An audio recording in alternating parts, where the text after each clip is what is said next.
What's good? We back with the Boxing Clinic of Morris. It's your boy CJ Goodfella as usual.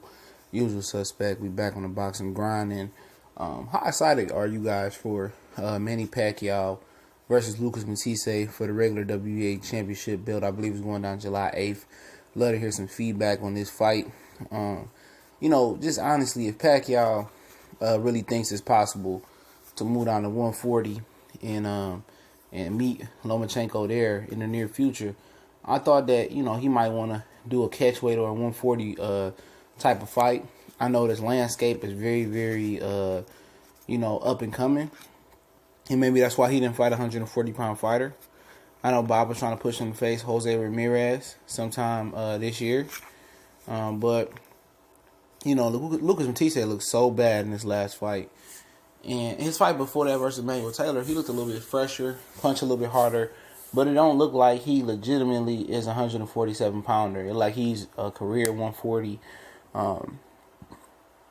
Just a water weight around his stomach. You know what I'm saying?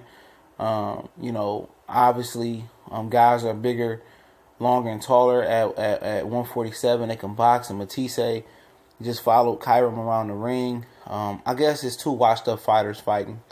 And Pacquiao, Matthysse, a lot of people don't look at it as Pacquiao's washed up. It's excuse, Jeff Horn excuse, Mayweather excuse, Marquez excuse.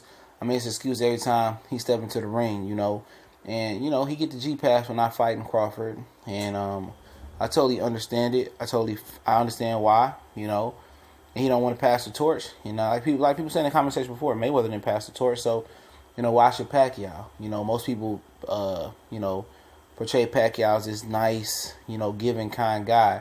And his image is supposed to be this clean guy that cares about the sport and is very exciting. So if he really cared about the sport, I mean, it's either going to be Lomachenko or Crawford. I think the Lomachenko fight is very, very intriguing and interesting. But this Matthysse fight, I understand the Matthysse fight to be real. He's a regular WBA champion. He get to call himself another champion. He technically lost in his last fight. I thought it was a close fight. I didn't score. Didn't give a hell about scoring it versus Jeff Horn. So I understand him taking on a touch like Matthysse. I have no issue with it.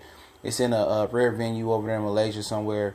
It's going to be on TV here. Hopefully they don't try to charge for it, but you never know. So it's going to be very, very interesting. I think it is an intriguing fight for Pacquiao. And if Pacquiao can't knock on Matthysse, man, in my opinion, this time just to hang him up. I thought he should have been hung him up. He's still working with Top Rank. They still are going to distribute the fight in America, so they're still going to be a part of the fight. And, I mean, he want to fight Lomachenko, so he got to keep Bob Arum in the fold. As a promotional free agent, you would think Pacquiao would be like, go crazy, man. You know what I'm saying? He going to try to make the big fights, but at the end of the day, Pacquiao, he don't want to pass the torch. He don't want to fight a Thurman, Spence, Crawford. He don't want to fight those guys. Those guys got a bad style for him, so he gonna fight the Argentine and Matthysse. And if he loses to Matthysse and Matthysse somehow knocks him out, I wouldn't be surprised. Pacquiao is really on the downslope of his career, so is Matthysse. But I think that's what makes this fight an ugly, beautiful picture. Both guys, careers on the line in this fight. Matthysse always got that one-hitter quitter. Pacquiao always, available to get hit cleanly and knocked out. And I think this is going to intrigue a lot of people because people know Matthysse is a machine, a knockout puncher. And, he didn't look good in his last fight. He's been stopped before. And people are going to be looking for Pacquiao to break that stoppage streak and finally get that knockout that's eluded him the last few years. So I think this is a good, solid fight. I think Pacquiao, matchmaking himself, has done a wonderful job and done better than Bob Arum did for a lot of his career, in my opinion. I look forward to the fight. Let me know what y'all think about it. We gone.